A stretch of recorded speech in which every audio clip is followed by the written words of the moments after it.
Hello friends, vibrant GS study centre में आपका स्वागत है। आज से एक नया टॉपिक 1857 का विद्रोह प्रारंभ कर रहे हैं। ये टॉपिक बहुत ही इम्पोर्टेंट टॉपिक है। किसी भी परीक्षा में यदि आप देखें तो यहाँ से 2 या 3 प्रश्न बनते ही हैं। किसी भी परीक्षा में आप देखें तो इसलिए इसको जो है आप लोग ध्यान से सुनिएगा। और यहाँ पर हम इस टॉपिक में जितने भी तथ्यों से आपको अवगत कराएंगे, सारे के सारे तथ्य परीक्षा केंद्रित हैं और इनको आप ध्यान से सुनिएगा, देखिएगा। आपको डायरेक्ट इनडायरेक्ट में यहाँ से प्रश्न आपको जरूर मिलेंगे। तो आइए ज़्यादा समय न देते हुए मेन टॉपिक पे हम आते हैं। देखिए, जो 1857 का विद्रोह प्रारंभ होता है, इसके पीछे कहीं ना कहीं ब्रिटिश औपनिवेशिक शासन की नीति आ रही है। जब भी हम औपनिवेशिक शासन की बात करते हैं तो उसका सीधा सा मतलब है आर्थिक शोषण से। तो इसके पीछे भी यही कारण रहा है। लेकिन इसमें जो है इतना बड़ा विद्रोह होता है, इसमें दो लोगों की विचारधारा, दो दो मत वालों की विचारधारा बनती है। एक मत एंग्लो इंडियन मत वाले लोग विचारधारा थी कि जो विद्रोह होता है इसके पीछे कहीं ना कहीं सैनिक असंतोष विद्यमान था। लेकिन दूसरा मत भारतीय विचारधारा वालों का था। इनका यह कहना था कि ये जो विद्रोह हुआ है ये केवल सैनिक असंतोष से नहीं हुआ है, इसके पहले 100 सालों में जो सामाजिक, राजनीतिक, धार्मिक और आर्थिक कारण था, जो इस मामले में ब्रिटिश लोगों का हस्तक्षेप था, वो कारण कहीं ना कहीं विद्यमान है जो इतना बड़ा विद्रोह का रूप धारण कर लिया। तो आइए हम इसके तत्कालिक कारण पे अगर हम चर्चा करें, आते हैं तत्कालिक कारण पे। जो ब्रिटिश 1857 का विद्रोह होता है, तो देखिए इसके तत्कालिक कारण में क्या था कि दिसंबर 1856 ईस्वी में सरकार ने पुराने लोहे वाली ब्राउन बेस की जगह नवीन एनफील्ड राइफल का प्रयोग करना चालू कर दिया था। सरकार ने पुराने लोहे वाली ब्राउन बेस की जगह नवीन एनफील्ड राइफल का प्रयोग करना प्रारंभ कर दिया था। और इसका प्रशिक्षण कहाँ दिया जाना था? इसका प्रशिक्षण डमडम, अंबाला और सियालकोट। ये देखिए, इसको बहुत ध्यान से सुनिएगा, यहाँ से प्रश्न आने की संभावना है। पूछ लेगा इसका प्रशिक्षण कहाँ दिया जाता था, तो डमडम, अंबाला, सियालकोट, इसका प्रशिक्षण यहाँ दिया जाता था। लेकिन जनवरी जनवरी 1857 को बंगाल में अफवाह फैली कि इसमें जो कारतूस का प्रयोग होता है नवीन एनफील्ड राइफल में, उसमें गाय और सुअर की चर्बी लगी हुई है। तो इससे क्या होता है कि सैनिकों में बहुत ज्यादा संतोष व्याप्त होता है, जिसके क्रम में 29 मार्च 1857 को बैरकपुर में विद्रोह होता है। और इस विद्रोह का नेतृत्व जो है मंगल पांडे करते हैं और उन्होंने अपने एजुडेंट की गोली मारकर हत्या कर दी थी। ये मंगल पांडे किस रेजिमेंट से संबंधित थे, प्रश्न ये पूछा जा सकता है। तो ये जिस रेजिमेंट से संबंधित थे वो 34वीं बंगाल नेटिव इन्फेंट्री रेजिमेंट थी। कौन थी? 34वीं बंगाल नेटिव इन्फेंट्री रेजिमेंट थी। ये इसी के सिपाही थे, इस रेजिमेंट के। बाद में इस रेजिमेंट को भंग कर दिया जाता है और 8 अप्रैल 1857 को मंगल पांडे को फांसी की सजा सुना दी जाती है। तो ये भी तथ्य बहुत महत्वपूर्ण है कि 8 अप्रैल 1857 को मंगल पांडे को फांसी की सजा दी जाती है। दूसरा, इसमें यह पूछा जा सकता है कि मंगल पांडे किस रेजिमेंट के सैनिक थे, तो 34वीं बंगाल एनआई रेजिमेंट, ये भी बहुत इंपॉर्टेंट है। तीसरा, ये पूछा जा सकता है कि बैरकपुर में जो विद्रोह हुआ था वो किस तिथि को हुआ था, तो 29 मार्च 1857 को। इन लोग भी आप लोग बहुत ध्यान से इसको सुनिएगा। फिर देखिए, जो क्रांति का प्रारंभ होता है, ये तो तत्कालिक कारण हमने आपको बताया, लेकिन इसका जो शुरुआत होती है क्रांति की, वो 10 मई को मेरठ से होती है। 10 मई को मेरठ में जो वहां की 3री कैवलरी रेजिडेंट थी, वहां के सैनिकों ने भी जो है इन कारतूसों का प्रयोग करना बंद कर दिया और बगावत कर दिया। अब काफी बड़ी संख्या में वहां से सैनिक दिल्ली की ओर कूच कर जाते हैं और 11 मई को लोग दिल्ली पहुंचते हैं और बहादुर शाह द्वितीय को जो है वो अपना सम्राट घोषित करते हैं। और उसके बाद क्या करते हैं कि उनको विद्रोहियों का नेता स्वीकार कर लेते हैं। लेकिन 12 मई को जो है दिल्ली पर पुनः अधिकार कर लिया जाता है। तो अब आते हैं क्रांति के प्रसार। जो ये क्रांति हुआ था इसका प्रसार कहाँ कहाँ हुआ था, तो आप देखिए ज्यादातर इसका प्रसार जो है वो आपको उत्तर प्रदेश और बिहार में देखने को मिलता है। जैसे बरेली हो गया, झांसी हो गया, तीसरा देखिए लखनऊ हो गया, चौथा कानपुर हो गया, जगदीशपुर हो गया, आउवा हो गया, फैजाबाद हो गया, असम हो गया। देखिए ज्यादातर हिस्सा जो है वो उत्तर प्रदेश और बिहार का हिस्सा इसमें सम्मिलित है। तो आइए अब हम आपको ये बताएं कि इन जगहों की जो क्रांति हुई थी तो वहां का नेतृत्व किसने किया था। तो बरेली का नेतृत्व किया था खान बहादुर खान ने। बरेली रुहेलखंड क्षेत्र में पड़ता है, बरेली रुहेलखंड क्षेत्र में पड़ता है और यहाँ का नेतृत्व खान बहादुर खान ने किया था। ये रुहेलखंड के भूतपूर्व के शासक के उत्तराधिकारी थे और बहादुर शाह ने इनको जो है वाइसराय की पदवी दी थी। ये भी बहुत इंपॉर्टेंट तथ्य है, इसको भी आप लोग ध्यान से सुनिएगा। बहादुर शाह ने जो है इनको वाइसराय की जो है पदवी दी थी। दूसरा आते हैं, अब झांसी में आते हैं। झांसी में जो विद्रोह प्रारंभ होता है और जून 1857 को प्रारंभ होता है। इस अपडेट बड़ा ध्यान से सुनिएगा, यहाँ से प्रश्न बनते हैं। जून 1857 को यहाँ विद्रोह प्रारंभ होता है और इस विद्रोह का नेतृत्व जो है रानी लक्ष्मीबाई करती है। तो आइए रानी लक्ष्मीबाई के बारे में आपको बता दें कि रानी लक्ष्मीबाई के विषय में ये बता दें कि इनका जन्म जो है बनारस में हुआ था 19 नवंबर 1835 को। बनारस में गोलघर स्थान है जहां पे इनका जन्म हुआ था।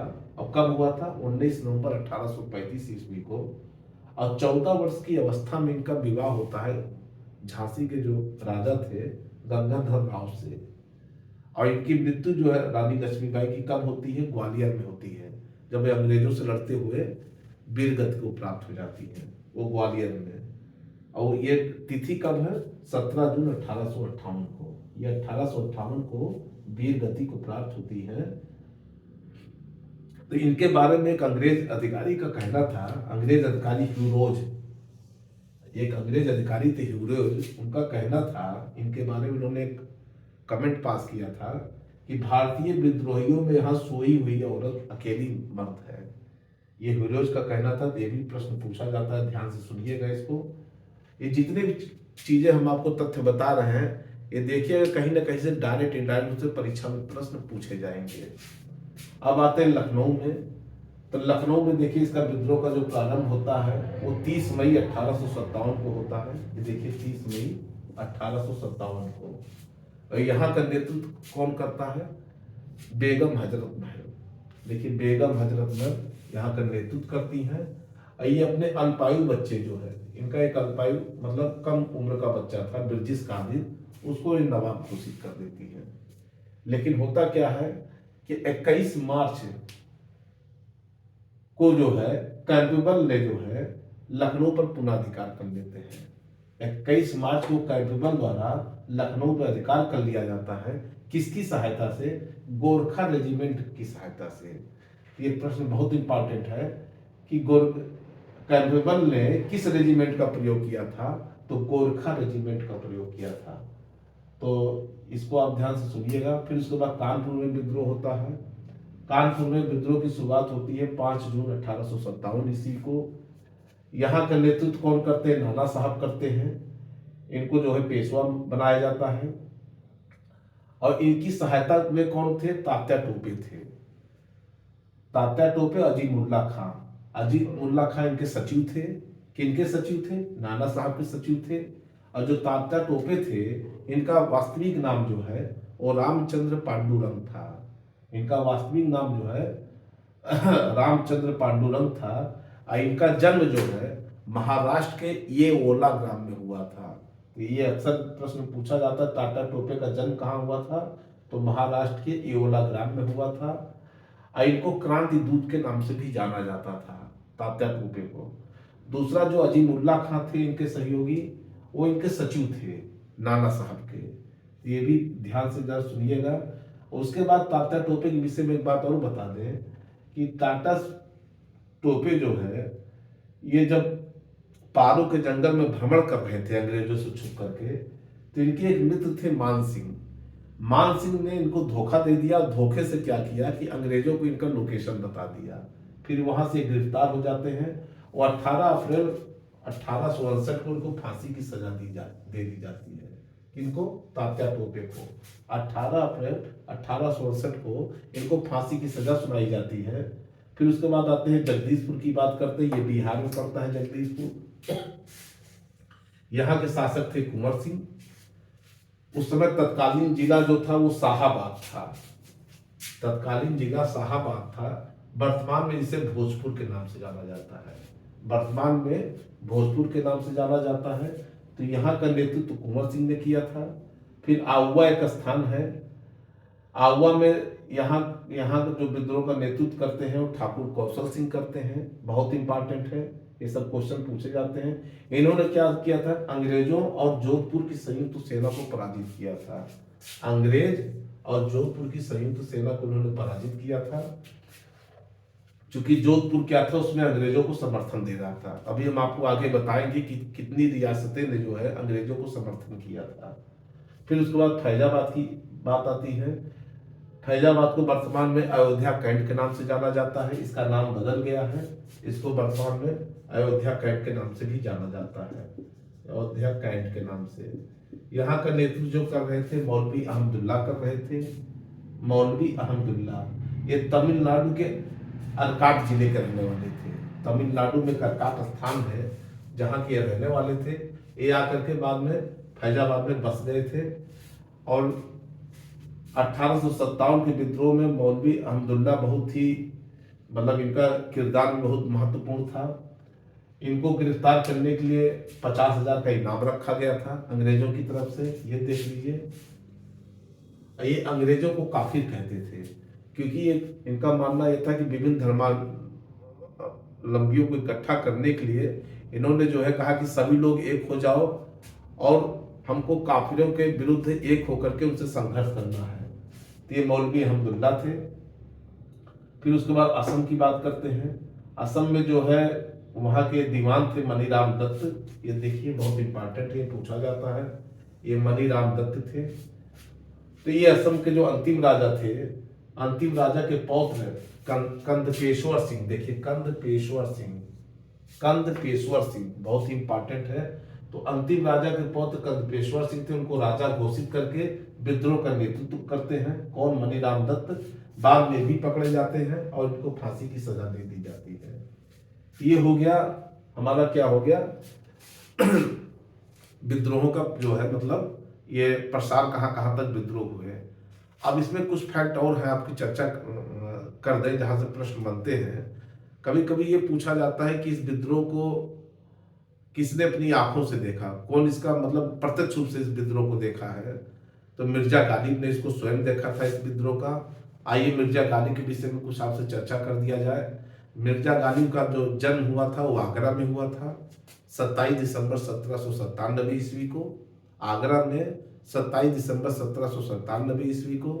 और इनकी मृत्यु जो है वो दिल्ली में हुई थी फरवरी 1869 ईस्वी में। अच्छा, 1857 के विद्रोह में सिंधिया ने अंग्रेजों की मदद की थी। जिस प्रकार से मदद अभी आपको बताए ये जोधपुर के राजा ने अंग्रेजों की मदद की थी, वैसे सिंधिया ने भी जो है अंग्रेजों की मदद की थी। तो जिसमें कैनिंग ने कहा था सिंधिया के विषय में, यदि सिंधिया भी विद्रोह में सम्मिलित हो जाता तो मुझे कल ही बिस्तर गोल करना होगा। ये मतलब कैनिंग का कथन है। अच्छा, दूसरा 1857 विद्रोह के विषय में एक बात और बता दें कि यह विद्रोह जो है बहुत बड़ा विद्रोह तो था, लेकिन इसका जो फैलाव था, प्रसार था, वो पूरे भारत में नहीं था इसका प्रसार। अभी हमने आपको चर्चा की है कि इसका प्रसार ज्यादातर बिहार, उत्तर प्रदेश, कुछ असम के क्षेत्र से यही तक ये सीमित रह गया। मतलब पूरे भारत के अधिकांश हिस्सों में जो है ये नहीं मतलब फैल पाया। और दूसरा, जो भारतीय समाज के सभी अंग को भी ये शामिल नहीं कर पाया। इसमें केवल वही लोग थे जो ब्रिटिश औपनिवेशिक नीतियों से पीड़ित थे।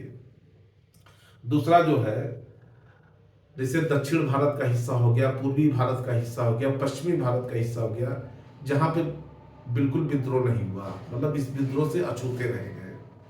अब हम आते हैं कुछ नई बात आपको बता दें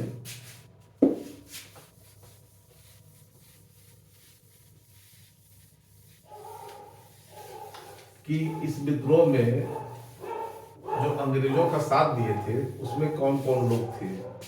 तो देखिए, जो विद्रोह में अंग्रेजों का साथ दिए थे उसमें जैसे भी हमने आपसे चर्चा किया कि ग्वालियर के राजा सिंधिया थे। दूसरा था, देखिए, ग्वालियर के राजा सिंधिया थे,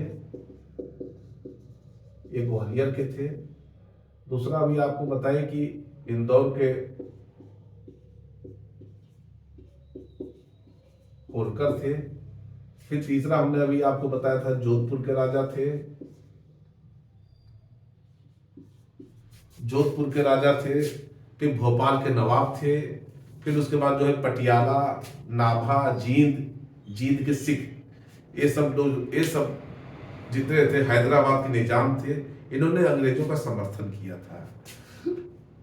अच्छा, एक चीज और बता दें कि इनके विषय में कैनिंग का ये कहना था, जिन लोगों ने समर्थन किया था, कि तूफान के आगे बांध की तरह काम किया। मतलब कैनिंग का एक कथन था इनके विषय में कि इतना बड़ा 1857 का विद्रोह, इतना बड़ा तूफान था, अगर ये हमारा समर्थन न करते तो शायद हम लोग को भारत से जो है विदाई लेनी पड़ जाती। तो इन्होंने बांध की तरह काम किया, इनका एक कैनिंग का कथन था। दूसरा जो है 1857 का जो विद्रोह होता है, इसमें जो इलाहाबाद को आपातकालीन मुख्यालय बनाया जाता है, ये बहुत महत्वपूर्ण तथ्य है। इलाहाबाद को, ये देखिए, आपातकालीन मुख्यालय बनाया जाता है। इसी इलाहाबाद का वर्तमान नाम प्रयागराज भी है, इसको वर्तमान नाम प्रयागराज के नाम से जानते हैं।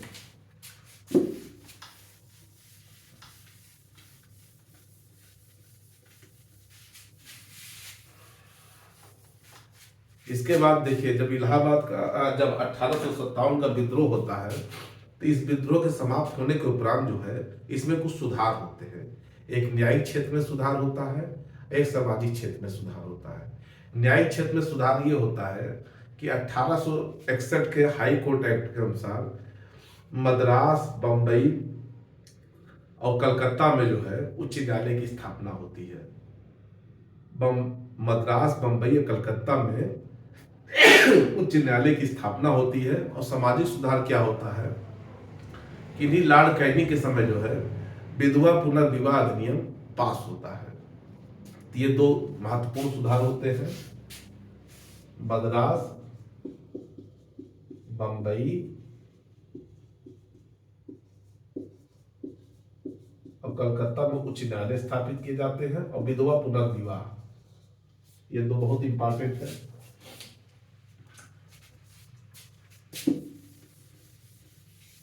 उसके बाद देखिए, अब इसका पतन क्यों होता है, 1857 का पतन का कारण क्या था। अब इसके बारे में तो पतन के बहुत कारण हैं, लेकिन दो तीन कारण आपको बता दें जो बहुत इंपॉर्टेंट है। जैसे इसमें यह कहा जाता है केंद्रीय संगठन की कमी थी। तो जाहिर सी बात है, अलग अलग क्षेत्रों का इसमें जत्था रहता जो अपने अपने हितों के लिए संघर्ष करते हैं। दूसरा कारण यह था कि, पहला कारण था केंद्रीय संगठन की कमी थी। दूसरा था कि नेताओं में संगठन की भावना का अभाव भी दिखा इस पूरे आंदोलन में। तीसरा यह था कि इनमें कोई सुनियोजित कार्यक्रम नहीं था, मतलब अभाव दिखता है कि कोई पहले से प्री प्लानिंग बना करके सब लोग आपस में बातचीत करके जो है मतलब एक सूत्र में बंधे रहे, तो ये इस आंदोलन में नहीं दिखाई देती है। और इनका जो प्रतीक था वो आप लोग जानते हैं, रोटी और कमल। अब इसके बाद आता है 1857 विद्रोह में विभिन्न विद्वानों का क्या क्या विचार रहता है, मतलब इसका स्वरूप क्या था, या विभिन्न विद्वानों ने क्या क्या विचार दिए हैं। तो इस विद्वानों में दो प्रकार के मत है। एक जो है ब्रिटिश भावना से प्रेरित विद्वान थे, एक भारतीय विचारक थे। तो जो ब्रिटिश लोगों में थे उसमें जैसे सर जेम्स आउट्रम थे और टेलर थे। सर जेम्स आउट्रम, ये सब इंपॉर्टेंट हैं।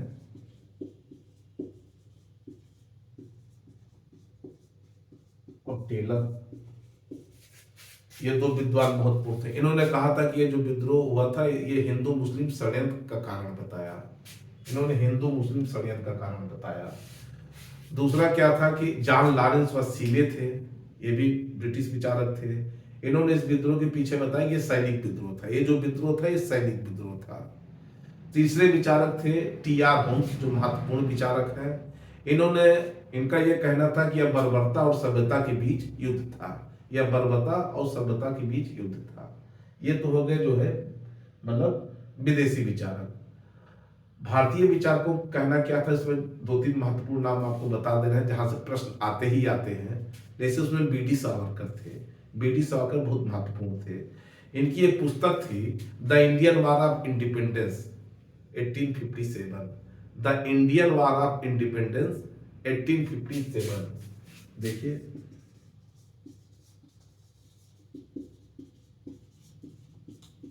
The Indian war of independence 1857, ये इनकी पुस्तक का नाम था। और इनका ये कहना था कि सुनियोजित स्वतंत्रता संग्राम है, यह एक सुनियोजित स्वतंत्रता संग्राम है और ये स्वतंत्रता की पहली लड़ाई है। एक तो ये हो गए। दूसरा आरसी मजूमदार एक जो है भारतीय इतिहासकार थे, इनकी पुस्तक का नाम था शिपाई म्यूटिनी एंड रिबिलियन ऑफ 1857, शिपाई म्यूटिनी एंड रिबिलियन ऑफ 1857 इसकी पुस्तक का नाम रहता है। और इस पुस्तक में ये कहते हैं